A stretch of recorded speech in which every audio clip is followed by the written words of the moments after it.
আমার বাবাকে জেলে ধরে নিয়ে যাওয়া হয়। সবারই তো পক্ষে বিপক্ষে লোক থাকে, স্থানীয় লোকজন মিলে বাবাকে মাকে পুরাই মারছে এমন মামলা দিয়ে কি করছে, জেলে নিয়ে গেছে। আমরা দুই ভাই তখন এতিমের মতো হয়ে গেলাম। তখন বাংলাদেশে চলে আসলাম, বলছিলাম বাংলাদেশে বাড়ি আছে, দুই দেশের নাগরিক। আসার পরে এইখানে 2003 সালে আমার দাদি মারা যায়। তখন আমার বয়স 10 বছর কি 11 বছর। তখন তো একটু বুঝি কিনা বলেন। দাদি মারা গেলে দাদিকে আগুনে পোড়ানো হয়। এখন ওই যে একবার দেখছি আগুনে পোড়ানো, এই দ্বিতীয়বার দেখলাম আগুনে পোড়ানো, এইটা তো আমার ব্রেনকে আঘাত লাগছে। আমি খুব ভয় পেয়ে যাই। খুব ভয় পেয়ে আমি একদম সংক্ষিপ্ত করে দিচ্ছি, আমি অনেক চেষ্টা করি এই আগুনের হাত থেকে ওই ধর্মের মতামত অনুযায়ী বাঁচতে পারি কিনা। বাবাকে বললাম এই আগুনে পুড়তে চাই না, এমন কি কোনো উপায় আছে এই আগুনে না পুড়ে স্বর্গে যাব? আল্লাহ তাআলা পবিত্র কোরআনেই বলেছেন, যদি কেউ আল্লাহর সাথে শিরক করে তবে এই দুনিয়া থেকে তাকে অপদস্থ করতে করতে ওই পরে নিয়ে যাবে। ঠিক তদ্রূপ আগুনে পোড়াইতে পোড়াইতে হিন্দুদেরকে জাহান্নামে নিয়ে যাওয়া হয়। বাবা বলল, না, এই আগুনে তোমাকে পুড়তেই হবে, কারণ এতে পড়লে তোমার গুনাহ সব মাফ। গুনাহ কি সব মাফ। তো আমি বিভিন্ন ধর্মের মানুষের কাছে গেলাম, এতে প্রায় 1 বছর লেগে গেল।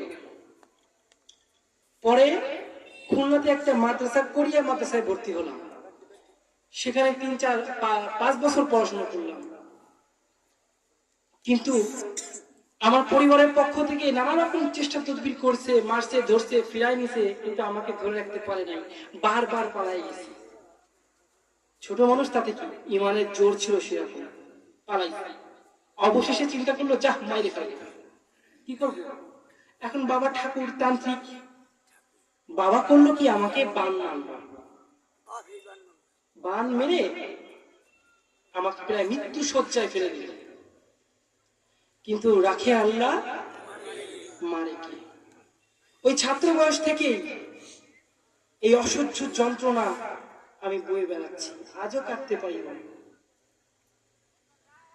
একদম সংক্ষিপ্ত করে দিলাম। অনেক কষ্ট, অনেক দুঃখ লুকায় আছে আমার হৃদয়ে, যা প্রকাশ করলে সারা রাত্রে কেউ উঠবেন না। আপনারা বলবো ইনশাআল্লাহ, একদিন সময় করে পুরো ঘটনাটাই বলবো। আবার যখন আসবো আপনাদের টাঙ্গাইলে আরো বেশ মাহফিল আছে, আমার বেশ মাহফিল আছে। টাঙ্গাইল, ময়মনসিংহ, নেত্রকোনা,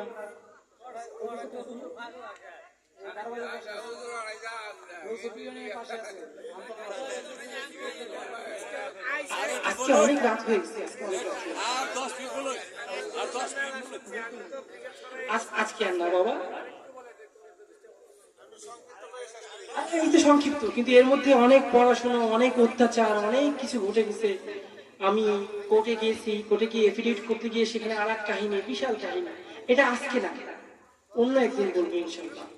হ্যাঁ, আপনার প্রোগ্রামে অ্যারেঞ্জ করুন, ডাকলে আসবো, বলে যাবো ইনশাল্লাহ। ঠিক আছে, যদি এই দেশে থাকি, ফেব্রুয়ারি পর্যন্ত আসবো। পাবেন, পাশেই মাহফিল আছে, পাশেই মাহফিল আছে। তো এখন যতটুকু বললাম না, আমার ইলম কালাম নাই, আমি গুনাহগার বান্দা, তা সত্ত্বেও আল্লাহ এখানে উঠাইছে কেন? কেউ যাবেন না, দুইটা কথা বলে যাই। এটা সব থেকে জরুরি কথা। আল্লাহ তাআলা যাকে সম্মান দিবে তার সম্মান কেউ কেড়ে নিতে পারবে। অনেক বড় বড় ইলমওয়ালা পার্সন আছেন, কষ্ট পায় না, অহংকার করতেছে না, এখানে ওঠার তৌফিক হয় না। এটা অহংকার না, এটা শুকরিয়া। আমার মতো গুনাহগার বান্দা যে ঠিক মতো কথাও এখন বলতে পারতেছে না, তাকে কেন এখানে উঠালো? দুইটা কারণে। আমি আল্লাহকে ভালোবাসি। আমি কি করি ভাই? আপনার নামাজ আর আমার নামাজ, আপনিও 5 ওয়াক্ত নামাজ পড়েন, আমিও 5 ওয়াক্ত নামাজ পড়ি, একটা পার্থক্য আছে। পার্থক্যটা কি জানেন? আপনি নামাজ পড়েন জান্নাতের লোভে, হ্যাঁ পড়া যাবে, নিষেধ নাই। আর আমি নামাজ পড়ি আল্লাহর মহব্বতে, আল্লাহকে ভালোবাসি। কি বাবা? আল্লাহকে ভালোবেসে নামাজটা পড়ি। এই ভালোবাসা ছিল বিধায় এখনো ইসলামের উপর টিকে আছে, না হলে টিকে থাকা সম্ভব ছিল না। আজকে আল্লাহ আজকে কণ্ঠের অবস্থাও খারাপ, দীর্ঘ 12 ঘন্টা জার্নি করে আসছি। আজকে না বাবা, হ্যাঁ পরে আবার একসময় ইনশাআল্লাহ করবো।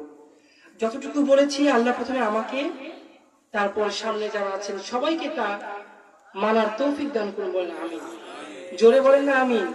ওয়া আখিরু দাওয়ানা আনিল হামদুলিল্লাহি।